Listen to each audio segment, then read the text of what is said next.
Ads, promotions, marketing ఇప్పటి కాలంలో బాగా వినబడుతున్న పేర్లు ఇవి. ఒక సినిమా తీస్తే సరిపోదు, దాన్ని ప్రజల ముందుకి రీచ్ అయ్యేలా పబ్లిసిటీ చేయాలి. బాహుబలి లాంటి సినిమా తీశామని ఇంట్లో కూర్చుని ఉంటే ఈ కాలంలో పనికిరాదు. దాన్ని సరిగ్గా ప్రమోషన్ చేయాలి. ఒక ప్రొడక్ట్ మనం తయారు చేశామంటే అది పబ్లిక్ దగ్గరికి వెళ్ళాలి అంటే ప్రమోషన్ చేయాల్సిందే.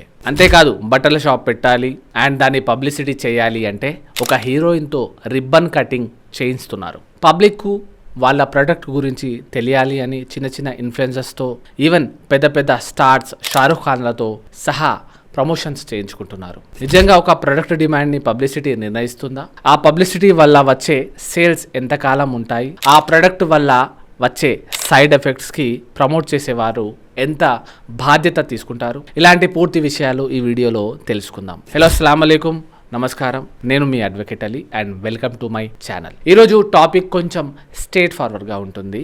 దీన్ని కేవలం ఎడ్యుకేషనల్ పరంగా మాత్రమే తీసుకోండి.